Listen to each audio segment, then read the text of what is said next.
Shalom and welcome to another in our series of podcasts from Temple Beth Am, a dynamic center for conservative Judaism in Los Angeles. This is a recording from our 2021 Elul Learning Series. Hi, everybody.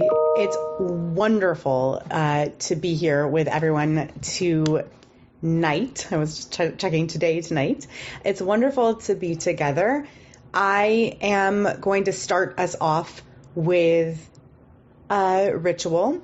Who knows? The ritual might evolve. I don't know if it's even going to stick, but I am going to light a candle. In my house, it's just a sandalwood candle. It's not a candle with a blessing. I'm just lighting a candle to kind of give like a sensory experience to the space. So if you have candles in your room, or if it's the kind of thing where you can go and grab a candle and you'd like to light it, I invite you to do that. You're welcome to go and grab a candle and light one in your space too, so that you can share the experience. You know, it's a sensory experience for me because I have a scented one. I got scent and light, and I kind of hear it crackling too. And I'm opening with this ritual because we're going to talk about what it means to ground everyday life in ritual and to think about ritual expansively. The thesis behind this whole class and behind my approach to ritual in general is that ritual is routine elevated. That's it. You can leave. That was the whole class. That's my entire approach to ritual. Ritual is a routine that's been elevated. And there's so much more to it and to approaching ritual from a Jewish angle.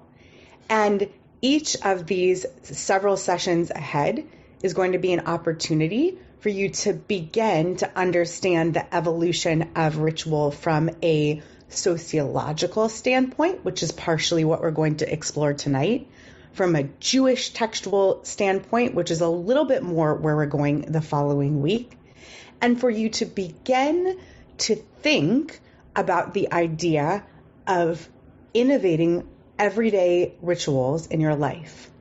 I do this all the time. You're going to hear me talk about ways that I pepper, actually salt. You're going to hear salt mentioned a few different times today in the class, so I'm teasing that for you. I salt and pepper rituals all throughout my life. It is a genuine and authentic. Authenticity is another theme of ritual. Authentic part of my approach to ritual and incorporating ritual in my life. I'm going to be using a slideshow each of the times that we meet. I'm going to make that slideshow accessible to you in the chat, and it'll be in the show notes in the podcast, so that when we hand off this recording to Bert, he can put that there as well. And I'm putting it there now because in just a moment, as I share the screen, which I'll do on and off throughout tonight, you're going to notice that I have some sources to share with you in case you're a reader like I am. I love reading. I'm going to keep this not in the full present mode because I'm going to interact with this a little bit. I want to remind you that if you're using Zoom, that's pretty big on your screen. If you take it out of a full screen mode and you're on a computer, you're able to make the faces still pretty big on your screen. So you can go ahead, if that knocked a bunch of faces off your screen and you want to see other people still, you can expand that a little more. So these are the sources that I want to suggest to you. And I have the books right here because when I took classes with Rabbi David Galinkin at the Shachtar Institute, I learned from him that kind of having the books on your desk really does something different for you. It's not just for students to see them, but it does something for you because you can reference them yourself if you forget something. That's what he told me. So I have them all right here. Like they're actually, I'm not just telling you about these books, they're actually sitting on my desk in front of me. And these are some of the books I want to start us out with for today, and a lot of the references that I use. And this is also my way of sharing with you that you don't need to take notes on this class because I'm giving them to you. So you can look at the slideshow whenever you like. I want to invite you right now to go to the chat and go ahead and type in some kind of a personal or family ritual. You can define ritual however you want to define it for right now, because exploring the definition of what ritual is exactly what we're going to do tonight and for the next few weeks. So go ahead and type in the chat some kind of a personal or a family ritual. Could be something you do at work, could be something that you do daily, weekly, maybe you just do it every summer, could be an occasional thing for you. I put the example here that every week we bought this little Corgi and Queen salt and pepper shaker. This is the salt reference. And we put it on our Shabbat table. And one week, my son Yossi picked it up and he went, woof, woof. And he barked it at the little challah cover over the two chalot on our table. And he said, woof, woof, and then yanked the challah cover off. And then the next week, he did the same thing, woof, woof. And he had the dog bark at the cover. And we all began to engage with this idea that the dog barked the cover off, right? And so now our little Corgi dog, the Queen, I don't know, she broke at some point, I think. And the Corgi remains on our table. He's actually been patched up a few times, but he sits there and he guards the little challah cover until woof woof, and we pull it off and it becomes a ritual in our house. I'm going to stop the screen share so I can read some of what you're writing. Your spouse and you tell each other about your day in the evening. I love that, right? It's a way of connecting with people around you. A picnic and walk on the beach for Mother's Day. That's a lovely ritual. That's great. Shabbat dinner with our kids in person or on Zoom. Specifically, I love that Barbara says that every week Linda and Judy Cowan come over. I love that. That's fantastic. Oh, I know we're getting into very deeply Jewish ritual. So Norm Green is sharing about how when they host Seder, they insist that everybody eats both the parsley and the potato. On the Seder plate, the karpas is celery. And Norm, it's amazing how rituals can kind of stretch from one family to another. So you go into one house and they have something completely different on their plate. They come to your house and say, oh my gosh, a potato or parsley, that's kind of crazy. But if I were to come to your house, I would feel right at home, because on our Seder table, we have little potatoes with little bits of parsley stuck in them. So it's amazing how ritual even disparately can pull us together, because your Seder table and my Seder table have the same ritual objects on them for consumption. So ritual and food also go hand in hand, as we're hearing. Reading a Jewish story on Friday night after dinner, having a conversation about the meaning of the story. That's great.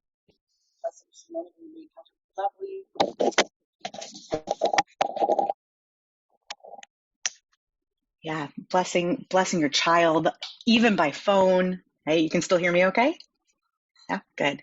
And my mom needle pointed the same Torah for each of her grandkids off the collar of the talit. I love that. That's where tradition and ritual intersect. And of course, that's a ritual object. So we might get to that idea of the intersection of tradition and ritual, routine and ritual. Where does one stop and one begin? Great. I'm going to return now to our screen share.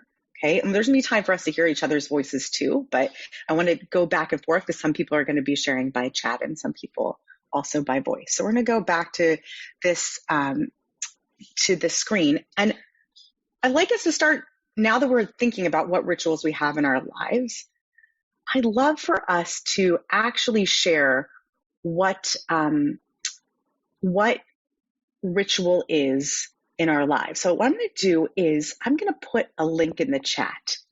When I put that link in the chat, you can click on it and open it up in your browser. And I want you to answer this prompt. Ritual is, and you're going to answer it however you like, and we're going to see it grow. So I'll pull this up on our screen too. We're going to make a word cloud together about what ritual is to us as we begin. Here we go. All right, so I'll put my answer, like ritual is, okay, so as soon as other people will add stuff, we'll see it all gathering here. Good, it's calming and important. That's great. You can put it in the chat and I'll add it too. Good, I like that. Yeah, if you put it in the chat, I'll add it for you. Great. We'll see if there are any duplicates. because those words will grow. Inspiring. I love this. Great. Great. Grounding. Anything else? We'll try one more time. Memory. Okay, great. All right. So we're going to keep coming back. We can come back to the answer garden and see if that garden grows a little bit. I want to go in just a moment to this idea that ritual is something that can be studied. So I'll come off the slideshow for just a minute so that, comforting too. I love that. Whole body, that's great. And repeated at regular intervals. What a great transition. Norm, you're a great plant. Love that. Speaking of growing in a garden, you're a great plant. I'm going to stop the screen share for a second. And I want to tell you a little bit about my discovery of some of the authors and the researchers who I'm going to share with you in a moment. And then we're going to explore together. I want to hear your voices on this next part about the idea of the meaning of ritual. So I have, that one was Rachel. All right. I like that you're giving credit. B'Shem Ra. All right. So I have loved ritual ever since I got into the idea of mikveh. So years ago at American University where I was studying, I met Rabbi Leila Gal-Or, and she introduced me to this idea of mikveh as ritual and as ritual practice. And over the years, I became twice trained as a mikveh guide. And this idea of ritual immersion is something that really stuck with me. I love the idea of ritual design. What appeals to me, what's compelling to me, is the concept that something that is an ages-old act, like covering chalot with a challah cover, can be innovated, can be not improved upon, but rather grown and refreshed by a little kid barking a dog at the cover. Right? That can be done at any time. And that's what ritual innovation is. It's creating something there. And even more importantly to me, what became beautiful about mikveh in my eyes was learning over and over again that there's nothing tainted in an authentic ritual act through the innovation that's done. So when somebody adds a step to a wedding ceremony, when somebody adds a poem or a foot washing ritual to their daughter's baby naming ceremony, there is nothing lost. There's no erasure. There's no ruining or spoilage of the authentic ritual. It is rather an elevation of that ritual by their buying into it and lifting it up and making it more their own and connecting it to that authentic ancient ritual. I've loved it ever since.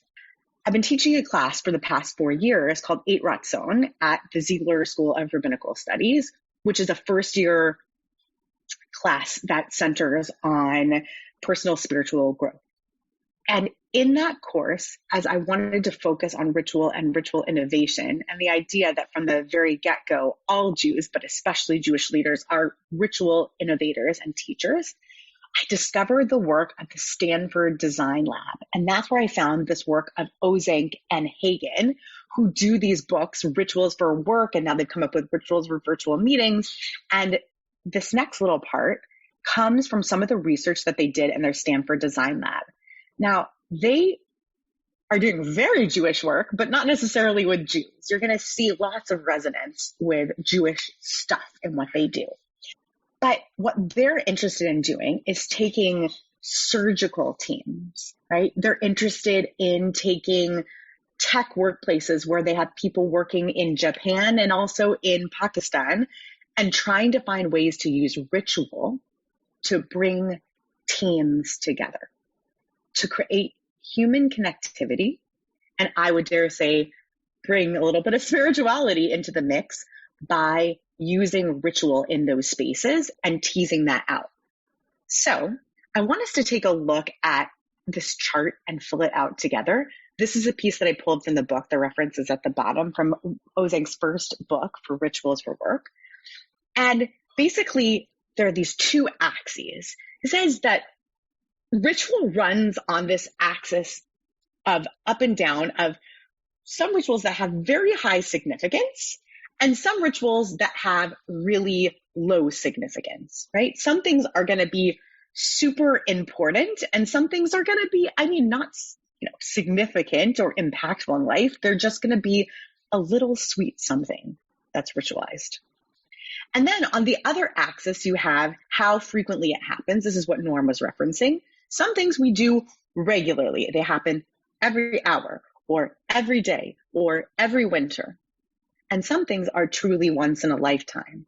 And in each of these quadrants, we have the types of rituals that we recognize in our world. So I'd love to come up with some examples that fall into the categories at hand, right?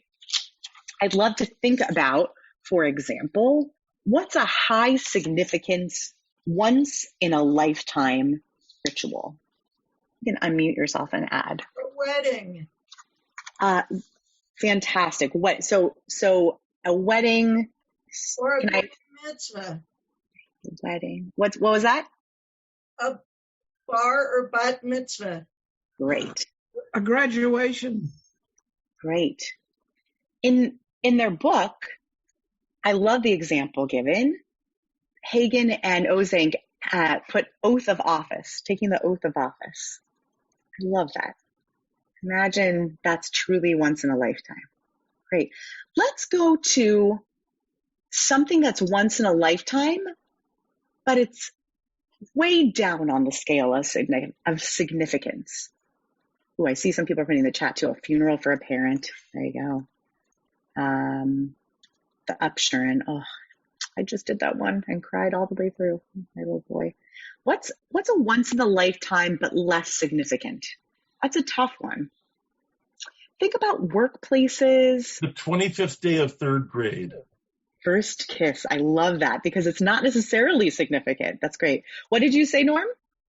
The 25th day of third grade. I love how specific that is.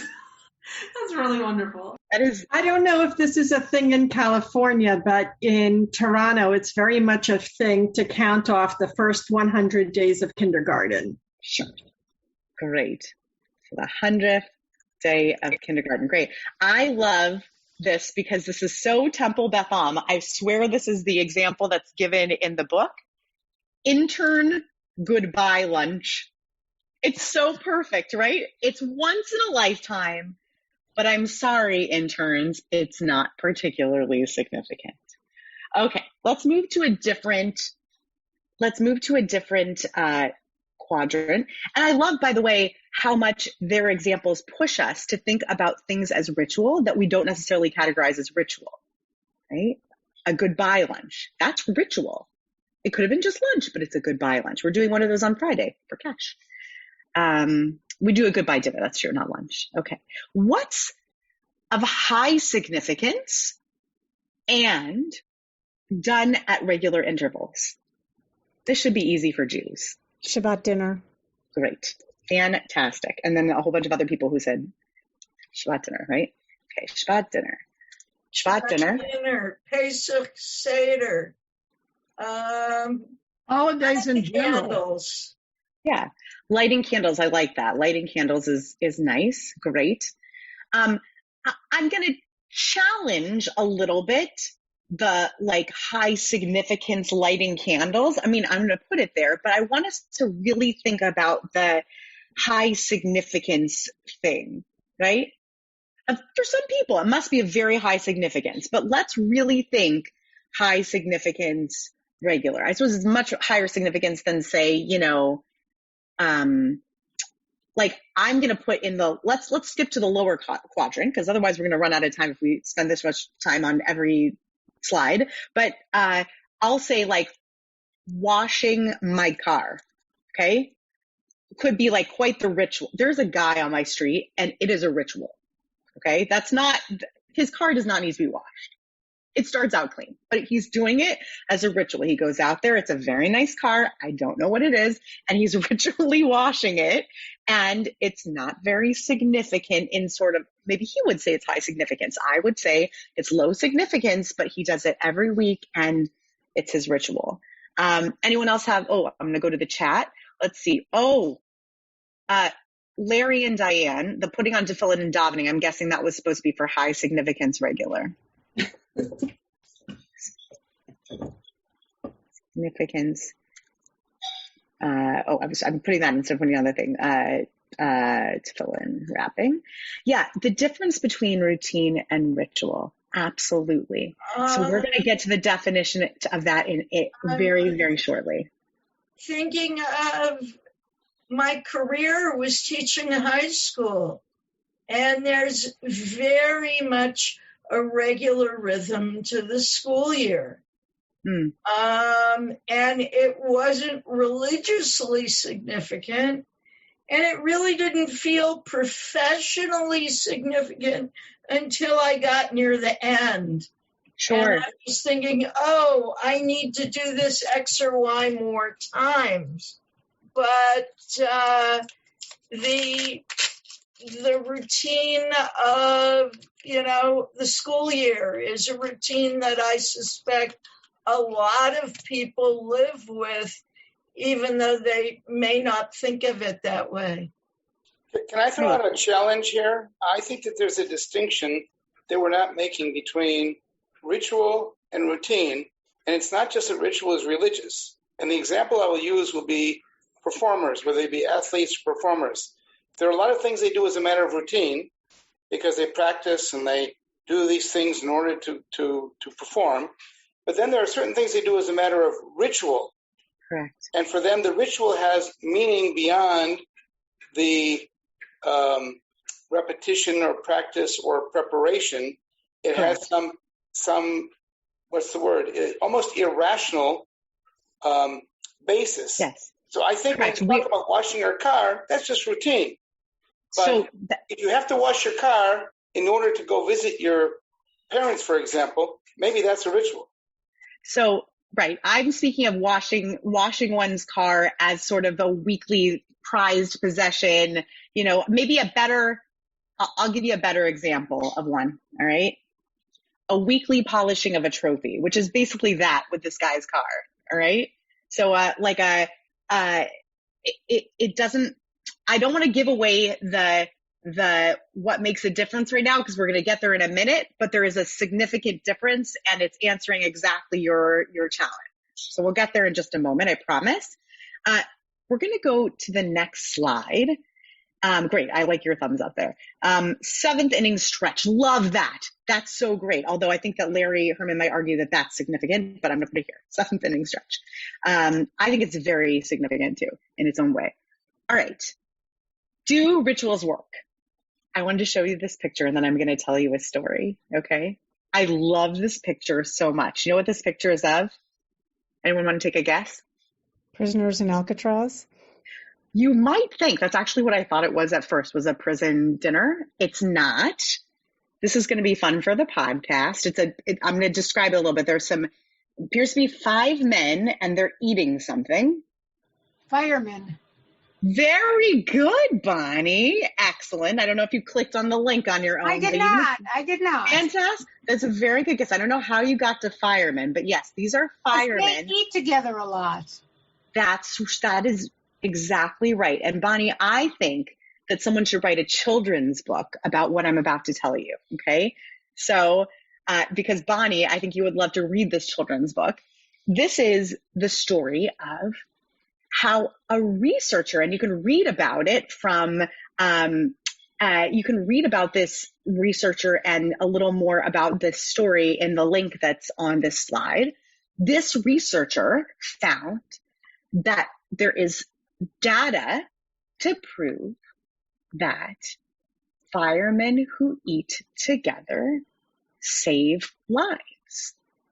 Okay, firefighters of all genders who eat meals together, more lives are consequently saved after those teams have eaten a meal together. And that became the basis of an entire project called The Spaghetti Project by Erica Keswin, who is the author of the Rituals Roadmap book that I am recommending as a part of the reading list for this class. And an amazing thing to think about the effectiveness that ritual can have on teams and on individuals.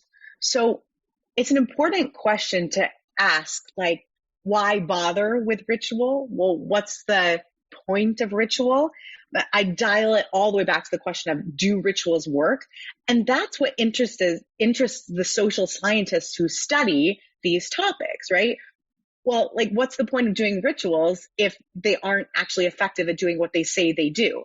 And they're very effective. And we're going to talk about some examples, some other examples of people who do this. And this goes to one of the things that Larry was referencing, which is that people individually and on teams who have important tasks ahead of them have routines that they need to follow or choose to follow.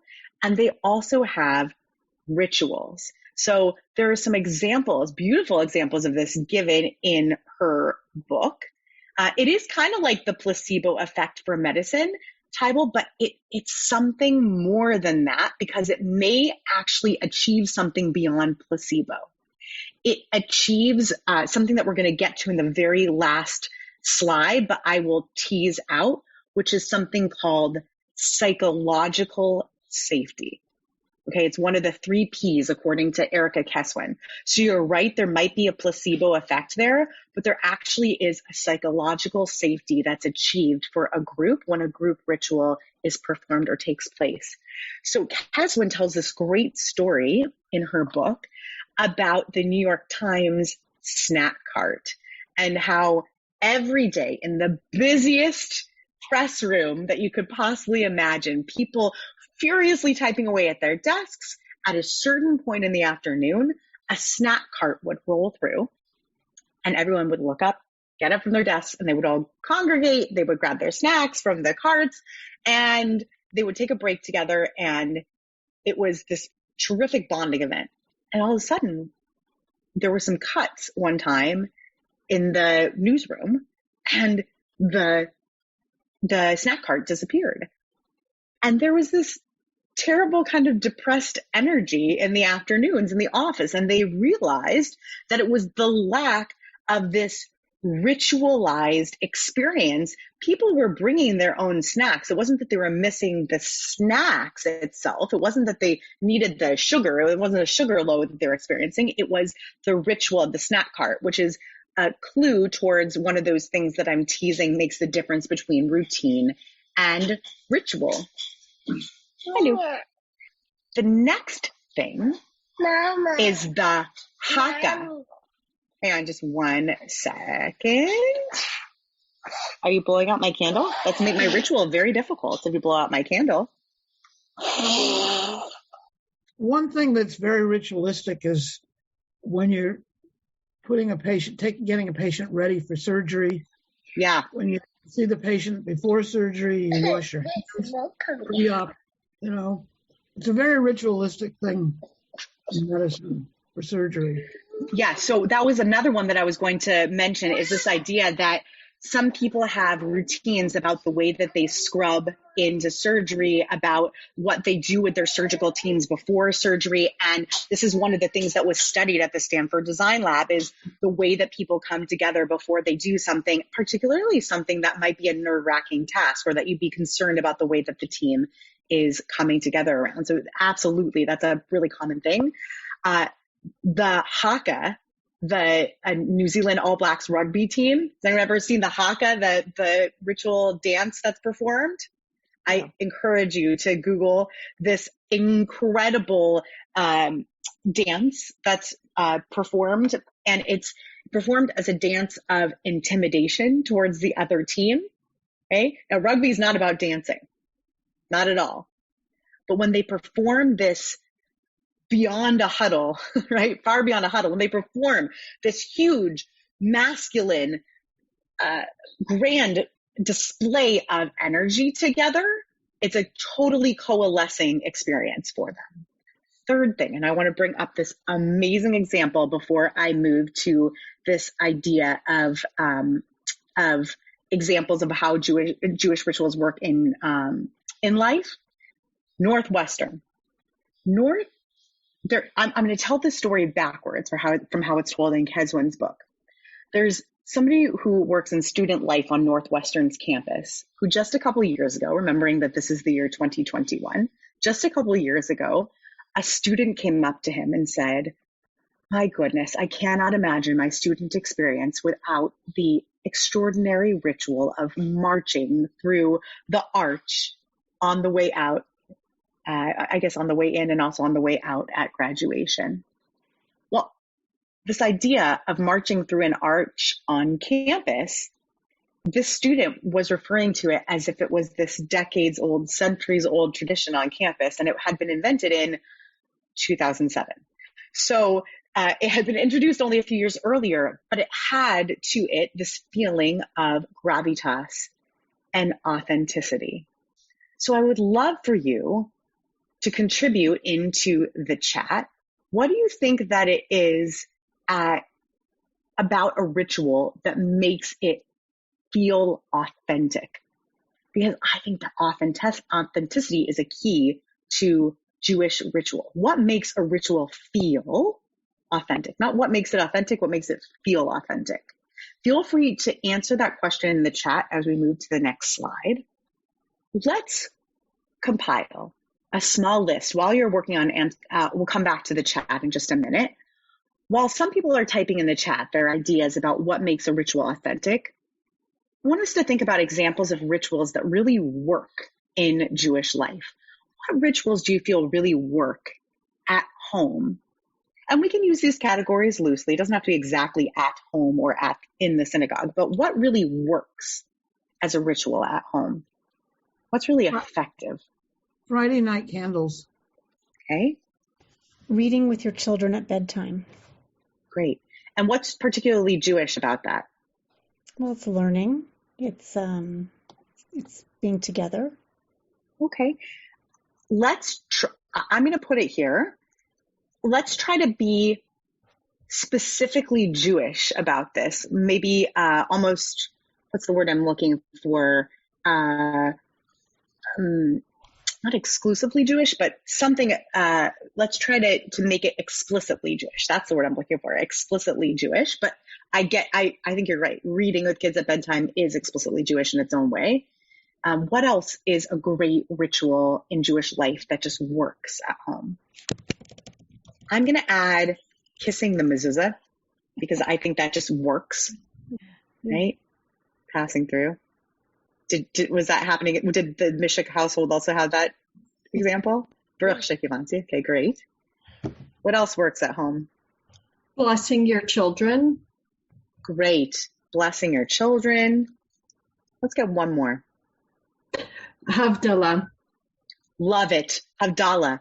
Yeah, that's fantastic, right? Don't just bring Shabbat in, but let Shabbat go and re-enter the week together. I love that idea. Great. What's an example of a ritual that just works in Jewish life?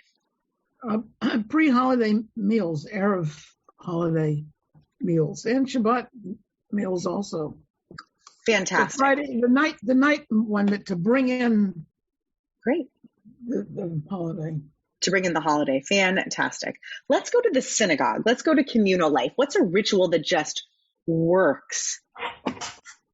I love the spontaneity, but not in shul, that like when certain announcements are made, there's this automatic response of like Mazel Tov or Yasher Koach or whatever is the appropriate greeting that everyone seems to do simultaneously.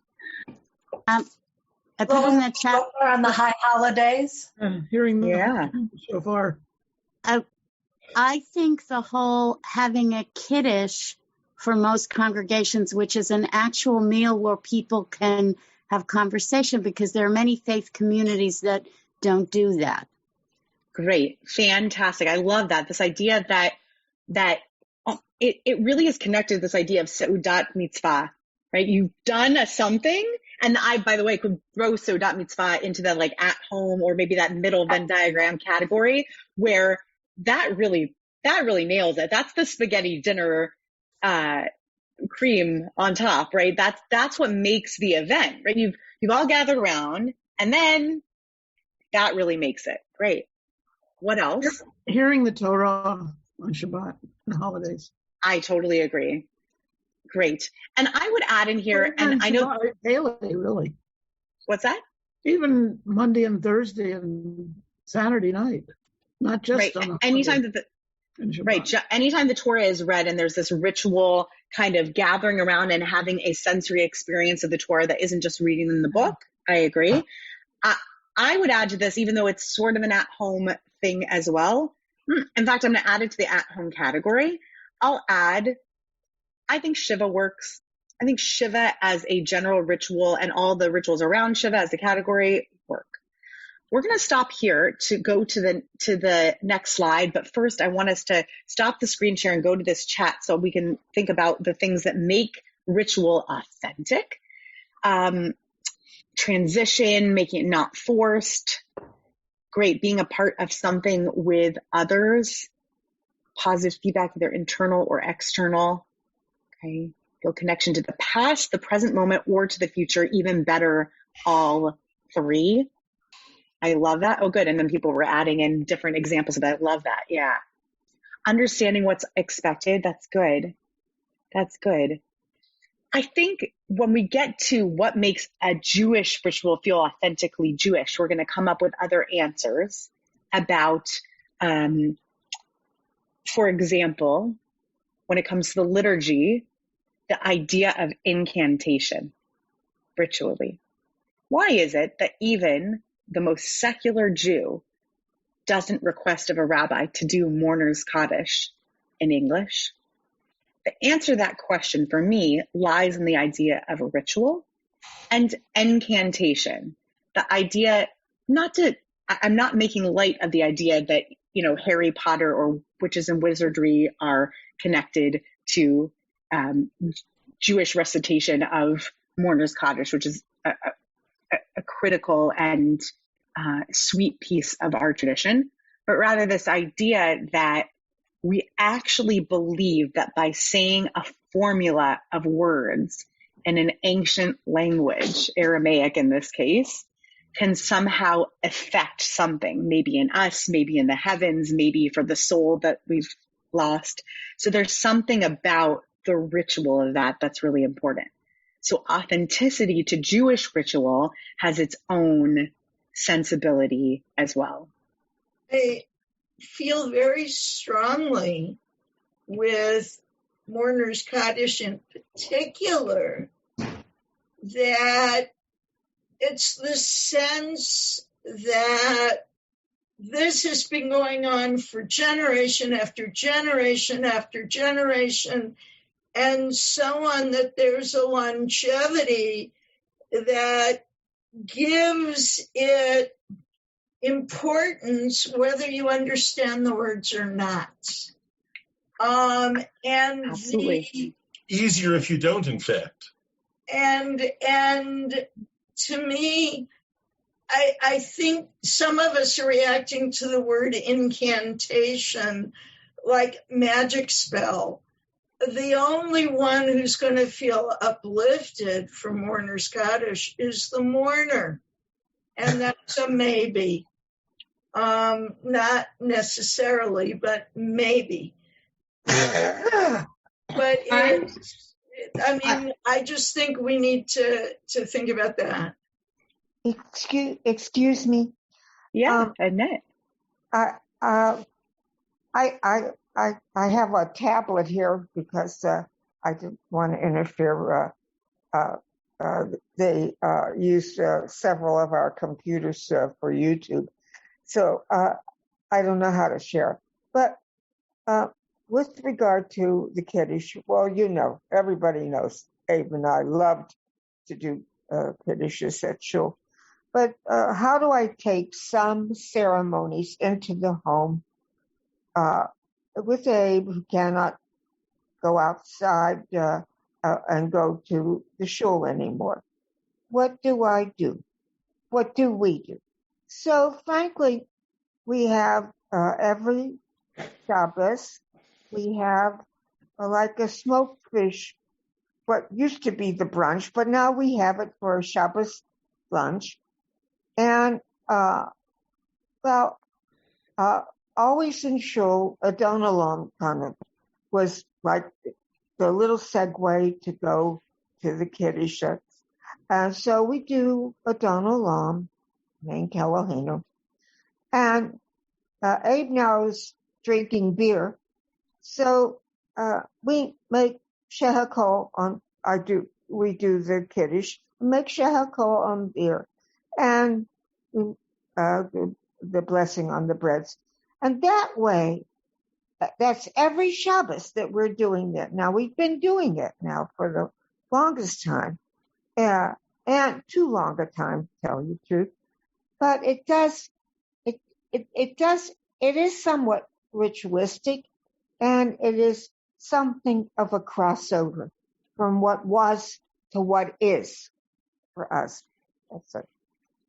Annette, that is such a beautiful example of the way that somebody can exercise ritual and innovation and invoke authenticity. Forget Jewish authenticity. It's just an evocation of the authenticity of Kiddush, a little smoked fish or whatever that makes it Kiddush, and the Adon Olam, right? And that transitional moment. You described it so well. And that's exactly, as we approach this idea in this course of innovating for ourselves, rituals in our homes, that's exactly the sort of resonance I would love for us to seek out. I'd love to hear from Tybal, and then we're going to go to a short activity together. So Tybal, jump on in. Just something, I don't know, just something that I thought of or reminded of, which is almost a reverse engineering thinking about ritual. I had written a thesis on children in nursery schools, now called preschools, I'm sure, which is how, on average, how old they were when they started understanding the structure and the schedule of their day. And it occurred to me that's what preschools do. They use the ritual of a schedule, that things happen in certain order, because in that way they can start teaching children about the world, and the children know what to expect. So I thought about it more as, when you're asking what's ritual, in a way, ritual is so important that we use what I'm calling reverse engineering to rear children. I don't mean Jewishly, but just in general. It's a wonderful point. And Tybal, we are going to get to the point that both now you and Larry have raised, which is this idea about the difference between ritual and routine, and the role that practicality has to play in that. And we're going to get to Ozang's theory on that, which I agree with him wholeheartedly about. So we're going to get to that in about 4 minutes maybe. But first, an activity. So I am hoping that you might, somewhere near you, if you don't have all the supplies for this right now, they're very easy to grab supplies. I did this on purpose. If you don't have these nearby now, you can try this later. But I want to invite you to grab salt, keeping with the theme of the day. I want to invite you to grab salt, paper, and some kind of a writing instrument. That's it. So just grab a pen and paper. And if you can grab a salt shaker from nearby, that'll do it. And we're going to do a short activity together. I'll give it a moment. Now, what we're going to do is we're going to take that piece of paper and some sort of a writing implement. And I'm going to do this with you right now. And we're going to write down something that we are not looking forward to having to do tomorrow. Anything. Something that we are not looking forward to having to do tomorrow. Now, once it's written on the page, again, you can try this out later. If you're not doing it right now, it's very easy. I invite you to sprinkle some salt on these words. Okay, so just a tiny bit of salt on these words. Take this paper and crumple it into a ball. That's it. Just totally crumpled into a ball. And that is the entire ritual. There's a whole study that's done that people who were heading into a karaoke bar, who were nervous about going and getting up and singing in front of a bunch of people, when divided into two groups, and one group wrote down their whatever they were nervous about and participated in this very ritual, and the other group did not, the group that participated in this ritual reported that they had just through the roof better experiences than the other group. They felt perfectly fine. Little rituals in our everyday life just work. Almost anything can be ritualized. And the point of this ritual is to get ourselves also on the extreme away from Jewish ritual, and also away from the extremes of the complexities that can sometimes mire our attempts at creating ritual. Like, oh, they must be complex. They must have fancy things involved. And instead, think about simple things. I'll give you another example from Ozeng's work. We can look at a couple of these videos about some of the rituals invented in our next course. But there was a graduate student who every time they went to go work from the library, they pulled a rock out of their backpack and they placed it on their desk. And thus began their writing time. And when they completed their writing time at the library, they put the rock back in their backpack and they were done. And that signified the end of their studies. And that did it for them. It ritualized their experience. What rituals do is they decrease anxiety. They support people through transitional moments in their days, their weeks, their years. And again, this can be done when it's routine, and it can also be done when it's the once in a lifetime thing, whether it's the oath of office, or whether you're talking about lighting candles and going into Shabbat, or if you're talking about, what else did we say? Polishing our trophies. It isn't Sunday afternoon unless I'm polishing my trophy. I have no trophies to polish, by the way.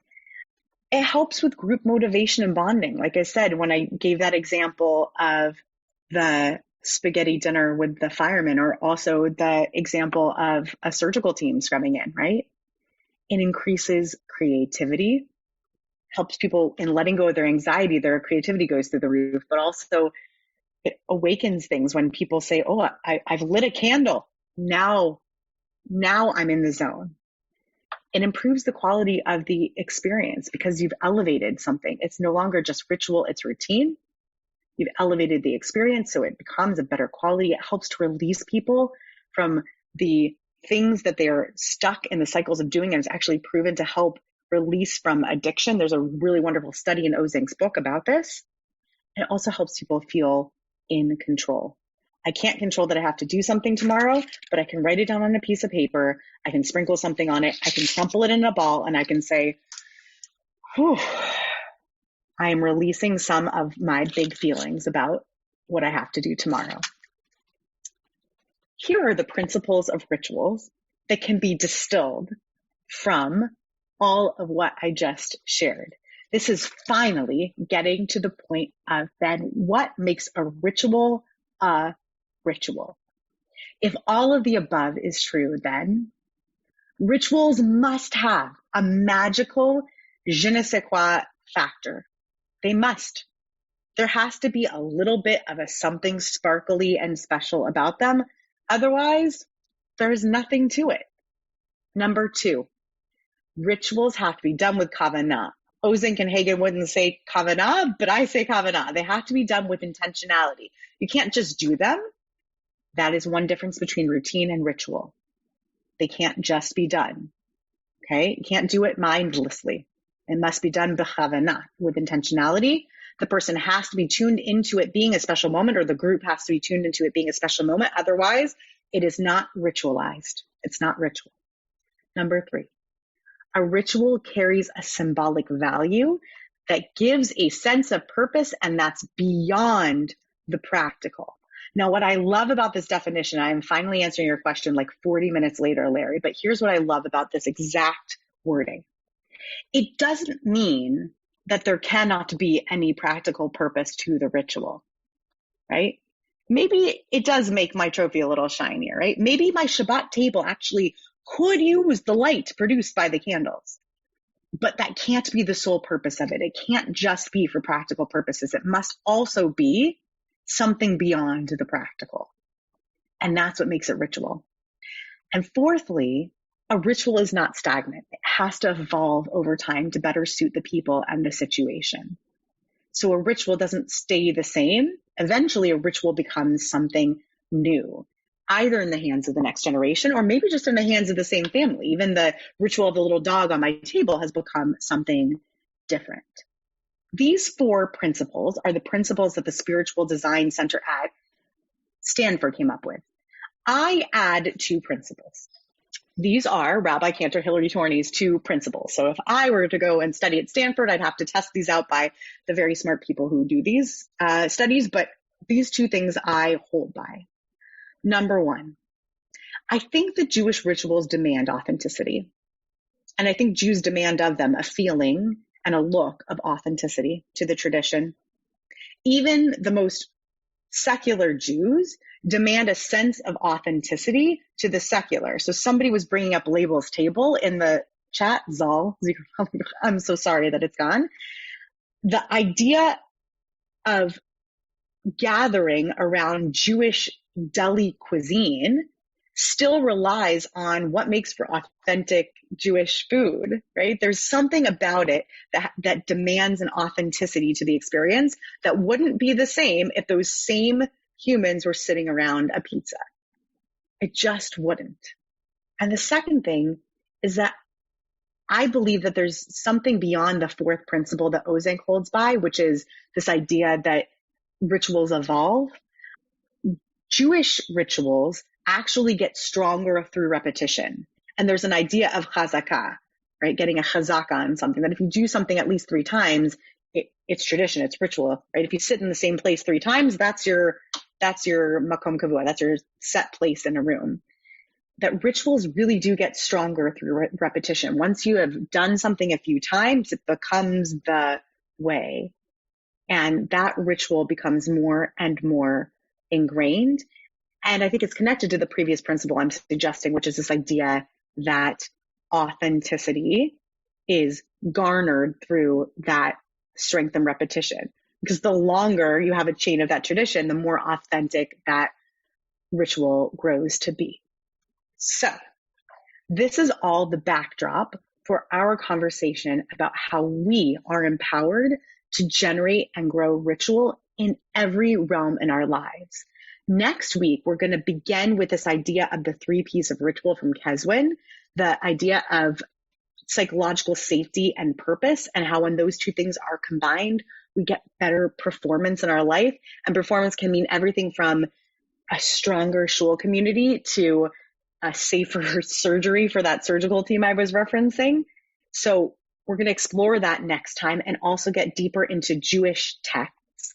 And we're going to have a little bit of a first working opportunity at thinking about what kind of rituals each of us might want to think about crafting this season for the first time. If you've never crafted a ritual for yourself before, this is going to be an opportunity over the course of this course to begin crafting that, either hand in hand with somebody else who's here, with my guidance, totally on your own, with somebody else in your household, whatever it is that inspires you.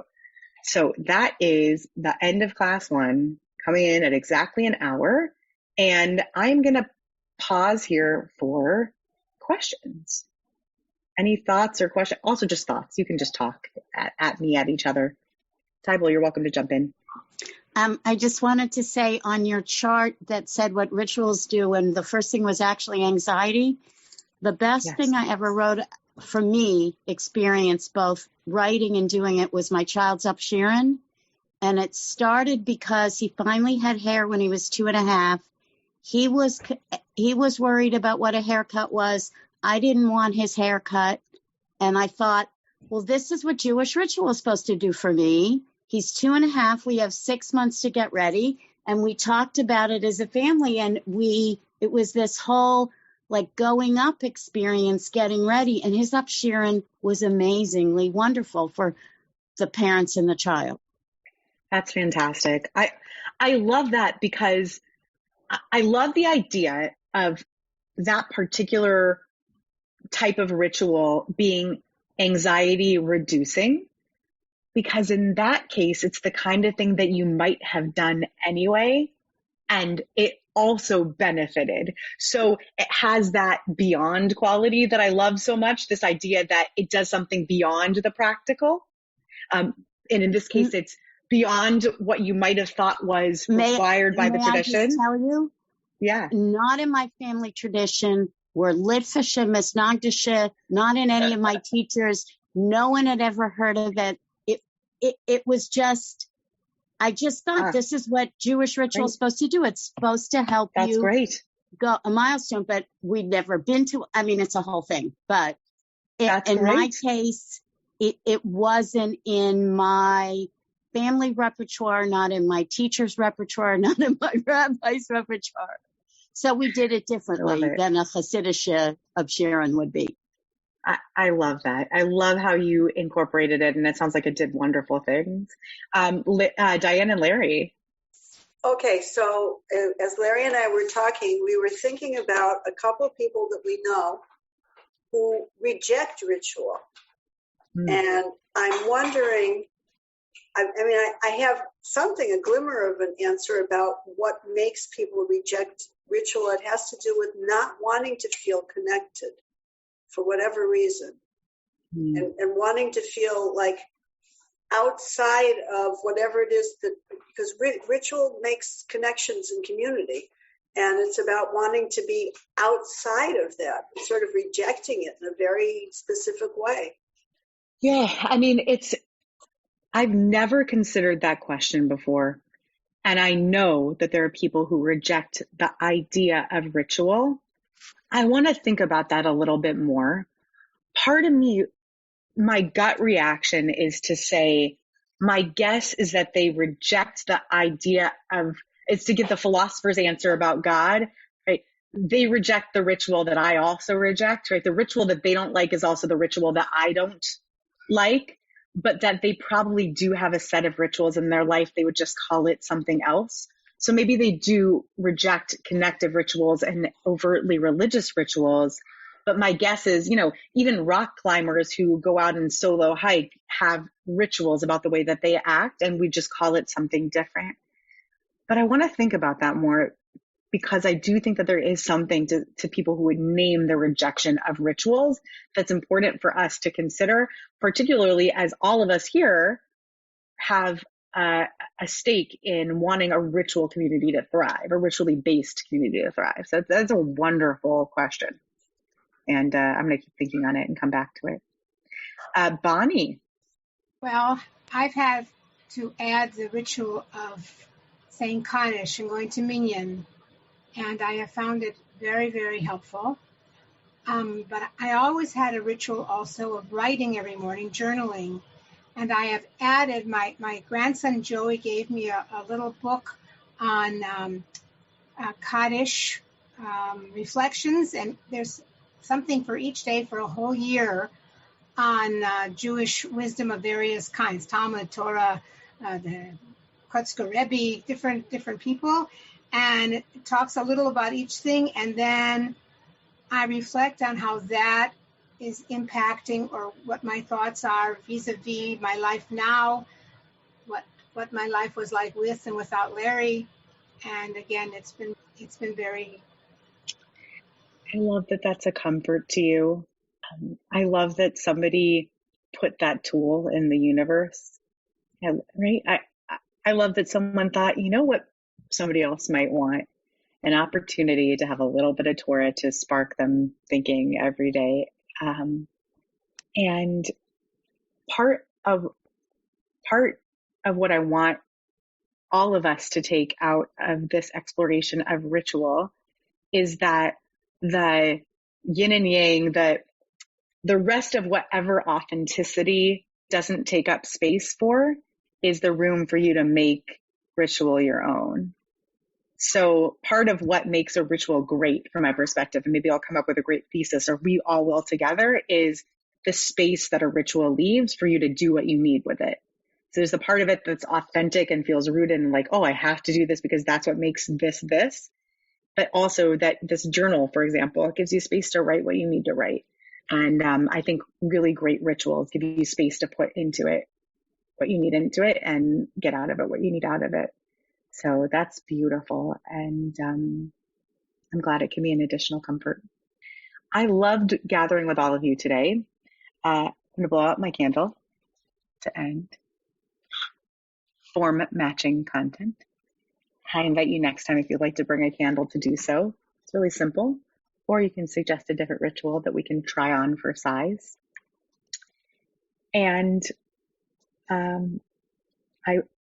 look forward to creating ritual space in Elul with all of you and seeing what evolves in the space together. So I'll see you very soon. You have been listening to another in our series of podcasts from Temple Beth Am, a dynamic center for conservative Judaism in Los Angeles. If you enjoy these podcasts, we invite you to write a review on the Apple Podcast site or wherever you get your podcasts. For more information about Temple Beth Am Los Angeles, go to tbala.org.